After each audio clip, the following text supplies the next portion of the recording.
Hello बच्चों, स्वागत है आपके अपने चैनल जैक बोर्ड प्रिपरेशन में। आज की वीडियो में हम लोग देखेंगे क्लास 12 का हिंदी इलेक्टिव का subjective question. Important subjective question है, एग्जाम में आने के चांसेस बहुत ज़्यादा हैं। पहला में है गद्यांश, इसको पढ़ के उत्तर देना है प्रश्न का। गद्यांश क्या बोला है, पढ़ते हैं। एक चीर एक चीर प्रचलित उक्त है, मनुष्य अपने मन में स्वयं को जैसा मान बैठा है। मतलब यहाँ बोला है कि एक कोई भी व्यक्ति होता है, वो अपना मन में जिस तरह को स्वयं को मानता है उसी तरह को होता है। वस्तुतः वह वैसा ही है। प्रायः हम देखते हैं कि अनेक अभिभावक, बहुत सारा ऐसे अभिभावक जो होते हैं, वो दूसरे के बच्चे को क्या करते हैं, मुक्त कंठ से प्रशंसा करते हैं। मतलब दूसरों के बच्चे को वो ज़्यादा अच्छा मानते हैं और अपने बच्चों को जो है वो बुराई करते हैं। और अपने बच्चों को क्या करते हैं, बुराई करते हैं। वे बच्चों को डांटते हैं, फटकारते हैं। वो अपने खुद के कोई भी अभिभावक जो है अपने बच्चों को जो है वो डांटता है, फटकारता है, लेकिन वो दूसरों के बच्चों को क्या करता है, बहुत ज़्यादा मूल्य देता है। अभिभावक अपने बच्चों का कम मूल्य देता है। कोई भी अभिभावक जो है वो अपना बच्चा को दूसरे के बच्चे से कम ही मतलब आंकता है, अपना बच्चा को वो अच्छा नहीं बोलता है। फलस्वरूप समाज में उन्हें घटिया का दर्जा ही मानता है। और समाज में जो भी बातें होता है, अपना जो बच्चा उसका होता है उसको उतना अच्छा नहीं बढ़ावा देता है।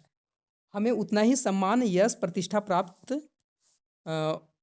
होती है जितना हम जितना हम स्वयं को अपने व्यक्तित्व को का लगाते हैं। शांत चित्त जो है, शांत चित्त से कभी कभी अपने चरित्र का अच्छाइयों पर मन एकाग्र करेंगे, उतना ही आपको चरित्र में विकसित होंगे। अब देख, यहाँ बोला गया है कि जितना हम स्वयं को अपने व्यक्तित्व का जो है व्यक्तित्व को लगाते हैं, शांत चित्त जितना हम रहते हैं, कभी कभी अपना चरित्र का जो अच्छाइयाँ होता है वो मन एकाग्र करेंगे तो उतना ही अच्छा जो चरित्र विकसित होगा। बुराइयों को त्यागने का अमोघ उपाय है। बुराई को त्यागने के लिए बहुत सारा उपाय है कि हम एकांत में अपने श्रेष्ठ गुणों को चिंतन करें, और इससे दिव्यताओं को अद्भुत जो है अभिवृद्धि भी होती है। मनुष्य के मन में ऐसी अद्भुत गुप्त चमत्कारी होती है। तो हर मनुष्य के अंदर एक ऐसा मतलब गुण होता है, चमत्कारी शक्ति दबा रहता है, पड़ी रहती है कि वह उसको सतत चिंतन करता रहता है।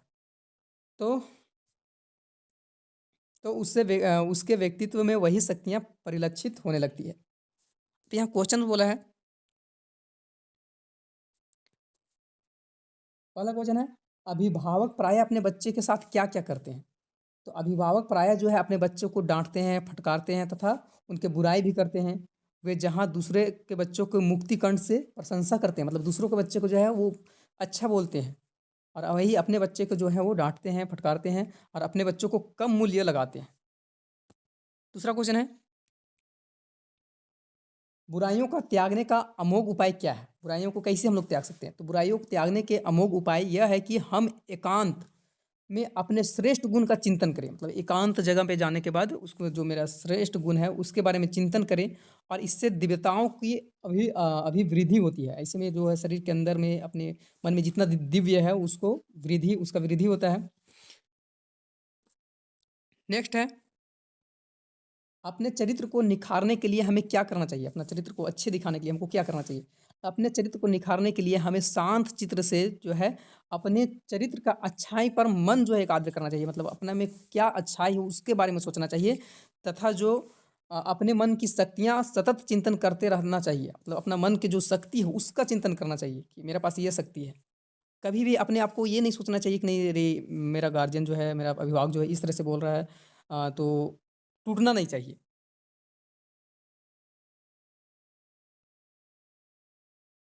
सेक्शन बी में है, रचनात्मक लेखन तथा अभिव्यक्ति के माध्यम, और इससे क्वेश्चन है। पहला है, लोकतंत्र में चुनाव के विषय पर निबंध लिखिए। इंपॉर्टेंट क्वेश्चन इसलिए है कि अभी चुनाव आने वाला है। इंपॉर्टेंट ये किस लिए है कि अभी चुनाव आने वाला है, और ये अधिकतर चांस है कि ये चुनाव के बारे में देगा ही देगा ना। लोकतंत्र में चुनाव के बारे में देगा ही देगा। ये कहे कि चुनाव बहुत जल्द जो है, एग्जाम के बाद चुनाव आने वाला है, तो ये क्वेश्चन जो है बहुत ज़्यादा इंपॉर्टेंट है। तो क्या लिखना था, लोकतंत्र में चुनाव के विषय में एक निबंध लिखना है, लेख लिखना है, चुनाव क्या है नहीं है उसके बारे में।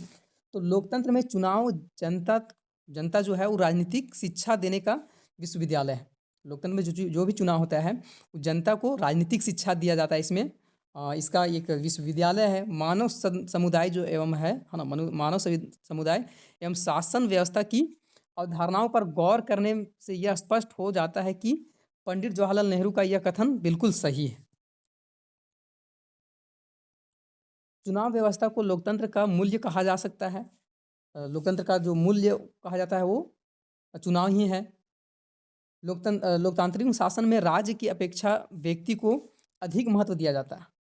राज्य के जो भी राज्य का व्यक्ति है, व्यक्ति को विकास के लिए पूर्ण अवसर प्रदान कराता है। जिस तरह से व्यक्ति अपने आप को जो है और समाज को अलग करके जो है दोनों का अस्तित्व का कल्पना नहीं किया जा सकता है, ठीक उसी प्रकार जो है लोकतांत्रिक शासन व्यवस्था में जनता और सरकार को अलग-अलग नहीं देखा है। जनता लोकतांत्रिक में क्या है? लोकतांत्रिक व्यवस्था में ऐसा कल्पना है कि लोकतांत्रिक शासन जो है वो व्यवस्था में जनता और सरकार को अलग-अलग नहीं देखा जाता है। जनता और सरकार क्या है? एक ही है। अतः लोकतंत्र में चुनाव अत्यंत महत्वपूर्ण है।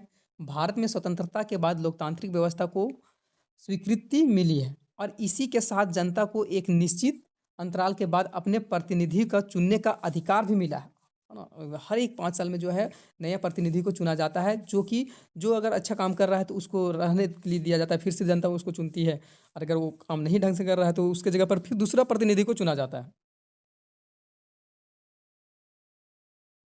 26 जनवरी 1950 को भारत गणतंत्र बना था और इसके बाद वयस्क मताधिकार के आधार पर भारत में पहले जो है आम चुनाव हुआ था 1951 से 52 के बीच में हुआ था।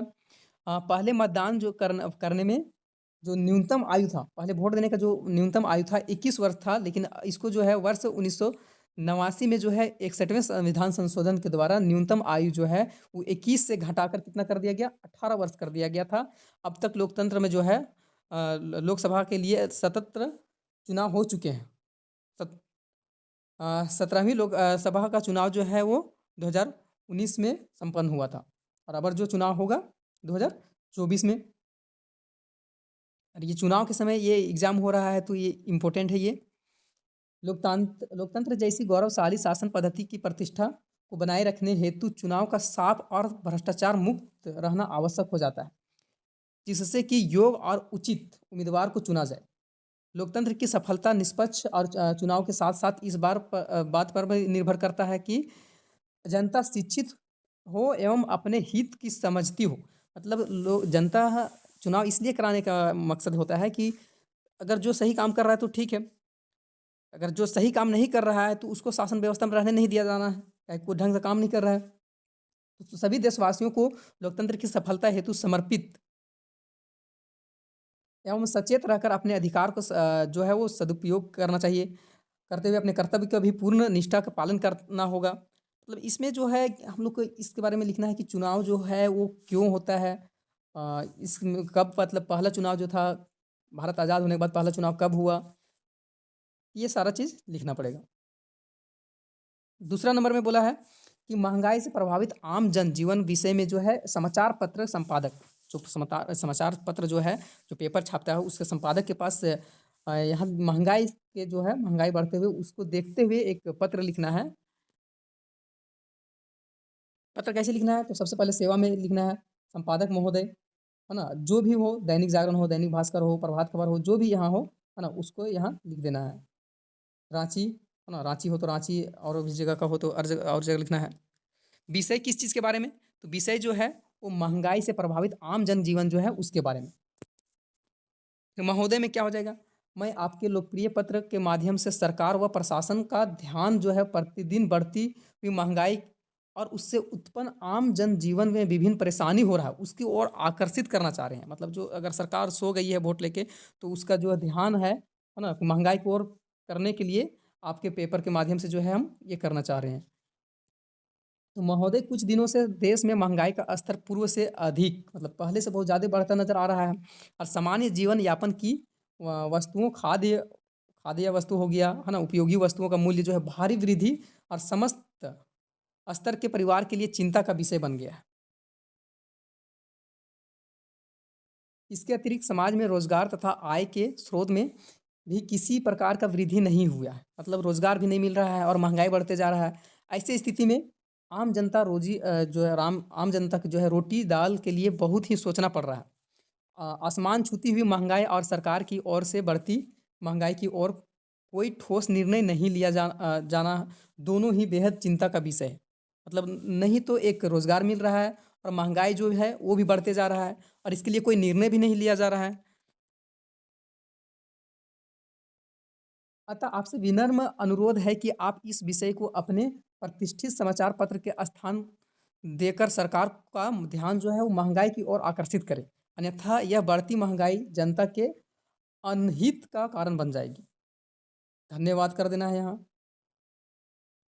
अब यहाँ भवदीय में लिख के अपना नाम लिख देना है, जो भी नाम है, जो भी नाम है अपना नाम यहाँ लिख देना है।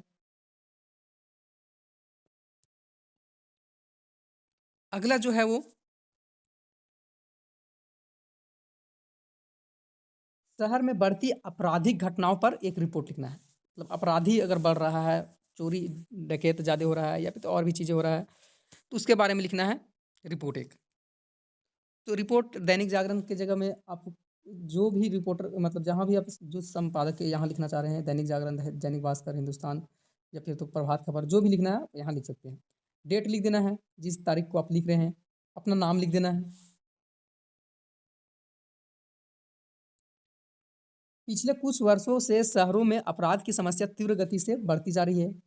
हर दिन जो है, हर रोज़ दिन दहाड़े डकैती हो रहा है, अपहरण हो रहा है, हत्या हो रहा है, दहेज के लिए बहू को जलाया जा रहा है, जालसाजी हो रहा है, आदि की घटनाएँ होती रहती है। शहर में असुरक्षा का भावना दिन प्रतिदिन जो है वो क्या हो जाते जा रहा है, बढ़ते जा रहा है। यहाँ आम व्यक्ति की जान और संपत्ति सुरक्षित नहीं है। शहर में बढ़ती आपराधिक घटनाओं का मुख्य जो कारण है, औद्योगिकरण का विकास और गरीब गाँव वालों का जीविका की तलाश में शहर की और पलायन है। गाँव में गरीब युवक जब शहर पहुँचते हैं तो यहाँ की चकाचौंध जो है उन्हें चकित कर देती है। एक और उनकी खाली जेब और दूसरी ओर शहर जो है शहरी बाज़ार का जादू, दोनों मिलकर उन्हें कूठा निराश नैराश्य की भावना से उत्पन्न कर देती है। यह कुठा जो है वो अपराध अपराध और असामाजिक कार्यों का जन्म देती है। मेहनती और प्रतिभावान युवक युवती जो है उचित जीविका न मिल पाने के कारण आपराधिक जो है वो भावनाओं का वृद्धि हो रही है। अपराध बढ़ने के कारण जो है वो युवक हो गया, युवतियाँ, उसको उचित जीविका नहीं मिल पा रहा है। बड़ा कारण सिद्ध हो रहा है आज के विकसित तकनीकों, जैसे कि विकसित तकनीक में क्या-क्या है? कंप्यूटर हो गया, मोबाइल हो गया, आदि भी युवाओं को दिग्भ्रमित करने में कोई असर बाकी नहीं छोड़ा है। लोग की इच्छा या अनिच्छा का असामाजिक और आपराधिक तत्वों को शामिल होने की संख्या दिन प्रतिदिन जो है वो बढ़ते जा रहा है। आपराधिक प्रवृत्ति में वृद्धि एक सामाजिक और आर्थिक समस्या के साथ-साथ में राजनीतिक समस्या भी है, जिसका समाधान ढूँढना बहुत आवश्यक है। तो ये था।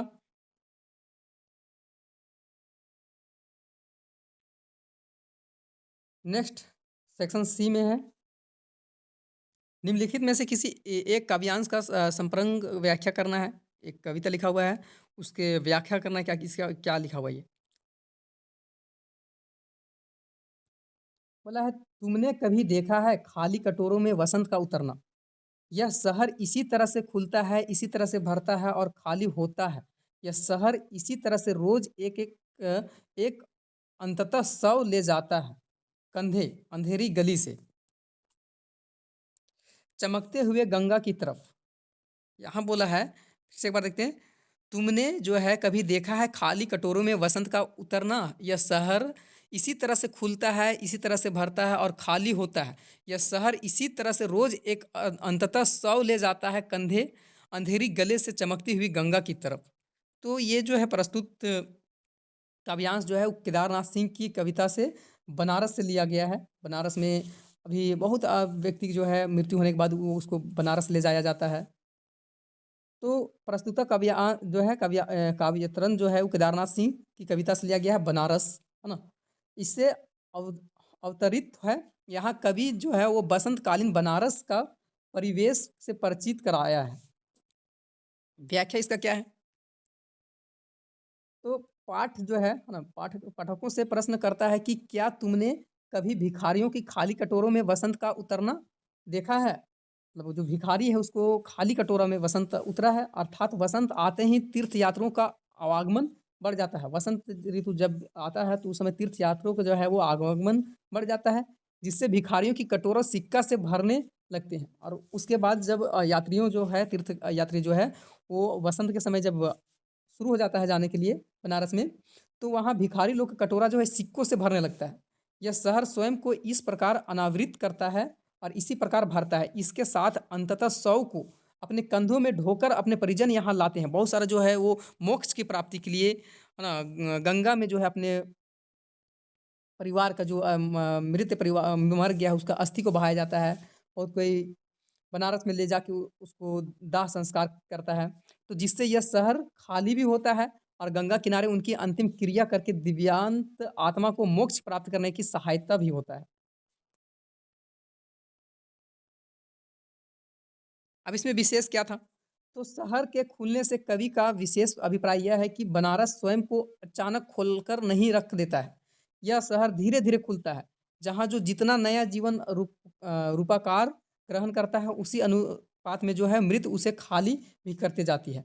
कंधों पर अंततः शव को ढोए जाने से आशय है कि शवदाह का अनंत सिलसिला यह अपना रंग, रूप नहीं बदलता है। वह अपनी रो में चलता जाता रहता है। अगला जो है दूसरा है पति बरने चार मुख, पुत बरने पंचमुख, नाती बरने षष्ठ मुख, तदपि नई नई। अब इसको जो है व्याख्या करना है। अब ये कहाँ से लिया गया है? प्रस्तुत काव्यतरण जो है वो केशव दास के प्रबंध है, यहाँ से लिया गया है। रामचंद्रिका से लिया गया है। मंगलचारण की अवतरित है। इस मंगलचारण में कवि ने सरस्वती माता का महात्म्य को अवर्णनीय बताया है। मतलब सरस्वती के बारे में तुलना किया गया है ना? क्या तुलना किया गया है? तो कवि के अनुसार सरस्वती की उदारता का बखान उसके चार मुख वाले पति ब्रह्मा, पंच मुख वाला पुत्र शिव और छह मुख वाला नाती कार्तिकेय नहीं कर पाए। मतलब जो है कि इसका तुलना जो है ये सबके सामने भी जो है नहीं हो पाया। जो इसका खुद परिवार था वो लोग नहीं तुलना कर पाए। तो उनकी एक असमर्थता, एक ही कारण है कि वह देवी सरस्वती की गुणों को उदारता का नित नए पक्ष उजागर होते रहते हैं। ऐसी स्थिति में एक नए मुख वाला मनुष्य उनके महत्व का वर्णन करने के लिए सामर्थ्य नहीं होगा। कहाँ से आएगा? जब उसको बारे में उसका महत्व के बारे में सरस्वती के महत्व के बारे में उसका जो पंचमुख वाला पति जो है ना, ब्रह्मा जो है वो नहीं कर पाए। शिव जो है पुत्र शिव, छह मुख वाला नाती जो है कार्तिकेय, ये सब उसका तुलना जो नहीं कर पाए सरस्वती के। तो आम आदमी जो है, नया व्यक्ति उसका सामर्थ्य का कहाँ से वो मतलब कर पाएगा? महत्व का वर्णन कहाँ से कर पाएगा? इसके बारे में बोला गया है। विशेष क्या है? कवि ने सरस्वती देवी की कृपया और उदारता को कथनीय और अन्वनीय कहा है। पूरी पंक्ति में अति अतिशयोक्ति अलंकार का प्रयोग हुआ है और नई-नई में पुनरुक्ति प्रकाश अलंकार का है और पंक्ति की भाषा प्रतिनिष्ठित और साहित्य का वज्र भाषा है। अगला क्वेश्चन है, आधे-आधे गाने के माध्यम से कवि क्या कहना चाहता है? आधे-आधे गाने के मतलब जो है यहाँ कवि क्या कहना चाहता है? उत्तर है, आधे-आधे गाने के माध्यम से कवि कहना चाहता है कि जब तक मानव मन में ऊब व खीज व्याप्त होगी तब तक हमारा मन आधे-अधूरे गानों में ही अटका रहता है। तात्पर्य यह है कि खीज और ऊब की वजह हमारा मन की किसी भी कार्य की पूरी तरह से रम नहीं पाता है। उदासीन मन से ही मन हम पूरा गाना गा पाते हैं। अतः मन का साफ अर्थात प्रफुल्लित होना आवश्यक है। मतलब हम लोग अगर आधे-आधे गाना अगर मन हम लोग को कोई चीज़ में नहीं लग रहा है तो वो काम पूरा नहीं कर पाएँगे। अगर उसको करने में पूरा अगर मन लग रहा है तो वो तब ही वो चीज़ है वो पूरा हो पाएगा।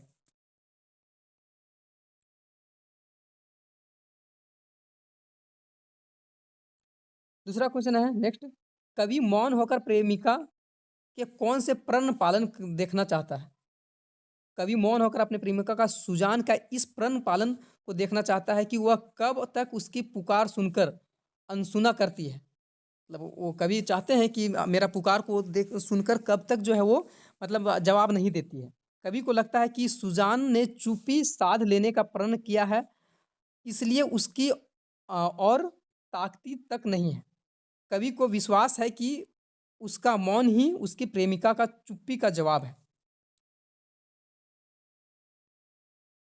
अगला क्वेश्चन है, घड़ी साजी का इम्तिहान पास करने से लेखक का क्या तात्पर्य है? घड़ी साजी, जो घड़ी के पुर्जे है इस चैप्टर से ये घड़ी साजी का इम्तिहान पास करने से लेखक का तात्पर्य उन लोगों से है जो बुद्धिजीवी हैं, जिन्होंने शास्त्रों का अध्ययन किया है, जो धर्म का संस्कारों का उसकी उपयोगिता व अनुपयोगिता के संबंध में विचार विमर्श करने के योग्य हैं, जो मनुष्य के लिए उसकी आवश्यकताओं व अनावश्यकताओं का विश्लेषण करने के सक्षम है। कम से कम ऐसे व्यक्तियों को धर्म के रहस्यों को जानने का अधिकार दिया जाना चाहिए। इसे केवल धर्मचारियों तक ही सीमित नहीं समझना चाहिए। मतलब यहाँ बोला गया है कि घड़ी साजी चैप्टर से जो है न, घड़ी के पुर्जे चैप्टर से है कि जो व्यक्ति जो है वो जो धर्म को जान रहा है, बस खाली धर्म को उसी को नहीं जानने देना चाहिए, बल्कि सभी व्यक्तियों को उसको जानने के मौका देना चाहिए और भी आगे उसको बढ़ाना चाहिए।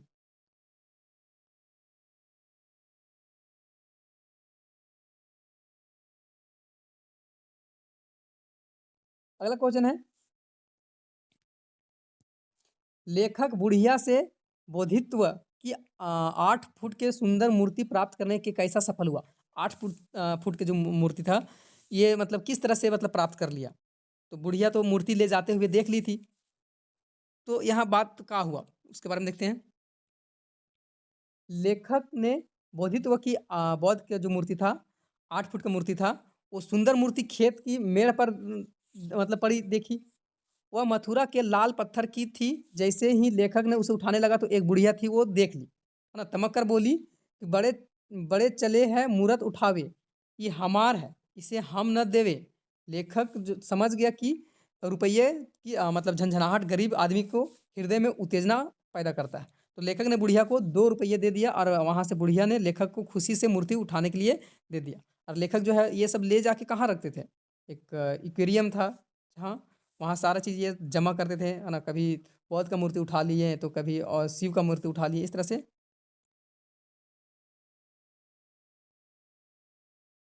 नेक्स्ट क्वेश्चन है, संदेश भेजने के बाद बड़ी बहुरिया मन, ये बड़ी बहुरिया चैप्टर से है, मन स्थिति कैसी हो गई? मतलब संदेश भेजने के बाद बड़ी बहुरिया की मन स्थिति कैसी हो गई उसके बारे में बोला गया है। आंसर क्या है?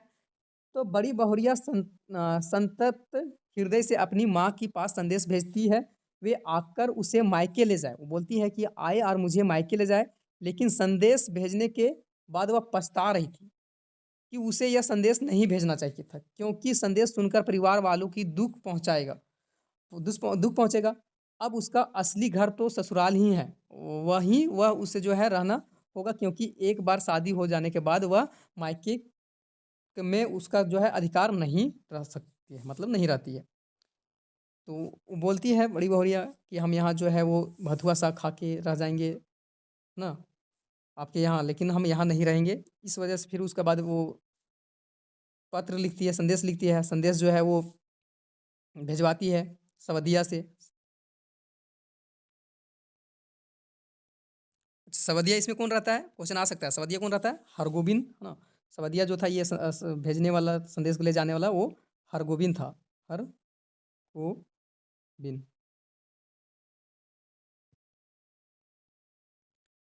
अगला क्वेश्चन है, हजारी प्रसाद, है ना, डॉक्टर हजारी प्रसाद द्विवेदी की 2 रचना का नाम लिखना है। कौन कौन 2 रचना था? अशोक के फूल और आलोक पर्व, ये 2। अगला क्वेश्चन है, सच्चिदानंद हीरानंद वात्स्यायन अज्ञे की किन्हीं 2 रचनाओं का नाम लिखना है। तो भाग्रदूत और हरी घास पर क्षण भर। सेक्शन डी से है, जगधर के मन किस तरह से ईर्षा का भाव जगा और क्यों? आंसर है, जगधर जब भैरव के घर घर यह पाता यह जो है पता करने के लिए पहुंचा कि वह सूरदास के घर आग किसने लगाई, तो उससे पता लगा कि भैरव ने ही सूरदास के घर में आग लगवाई है। इसके साथ वहीं वह उसने जो है उस सूरदास के पूरे जीवन भर की जमा पूंजी को भी चुरा ली थी और यह जमा पूंजी जो है 500 से अधिक थी। जगधर जानता था कि यह इतना रुपया है जिससे वह भैरव की ज़िंदगी की सारी कठिनाई जो है वो पल भर में दूर हो सकती है। भैरव की चांदी होते देख जगधर के मन में ईर्षा का भाव जो है वो जागा।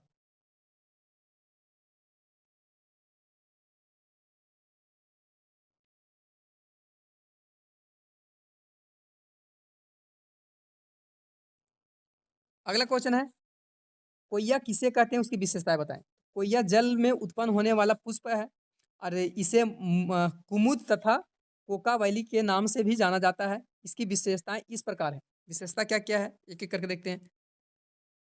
पहला विशेषता है कि कोयया पानी से भरे गड्ढे में भी सरलता से पनप जाती है। दूसरा विशेषता यह है कि भारत के अधिकतर स्थानों में पाई जाती है।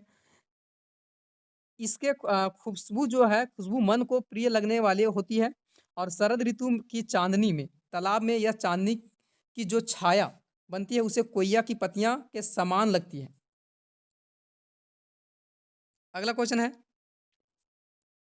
धरती का वातावरण गर्म क्यों हो रहा है, इससे यूरोप और अमेरिका की भूमिका क्या है ना? धरती का जो वातावरण है वो गर्म हो रहा है, टेम्परेचर जो है बढ़ते जा रहा है, इसका कारण क्या है? तो धरती का वातावरण गर्म इसलिए हो रहा है क्योंकि मनुष्य प्रकृति के साथ खिलवाड़ कर रहा है, अंधाधुंध पेड़ की कटाई कर रहा है, नए नए उद्योग और धंधे स्थापित हो रहे हैं, हानिकारक गैस वातावरण में गमन कर रही है। यूरोप और अमेरिका में उद्योग सबसे अधिक और विकास हुआ है और इन देशों में रोज नए नए प्रयोग से हानिकारक गैस का वातावरण में जो है वो दूषित कर रहा है। अगला क्वेश्चन है, पहाड़ों की चढ़ाई और प्रेम की चढ़ाई में क्या अंतर है? पठित पाठ के आधार पर टिप्पणी मतलब जो लिखा हुआ है किताब में उसके आधार पर लिखना है कि पहाड़ की चढ़ाई और प्रेम की चढ़ाई में क्या अंतर है। सो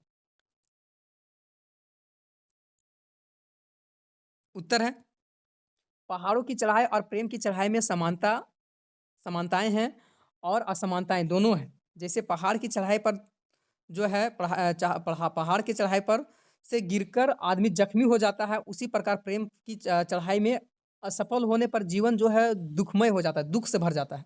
और यदि पहाड़ की चढ़ाई की तरफ प्रेम की एक पक्षीय हुआ तो अंत में सुखद नहीं होता है। लेकिन अगर प्रेम जो है उभय पक्षी अर्थात युगल जोड़ी के आपसी सामंजस्य से जीवन के आसार और सुखद हो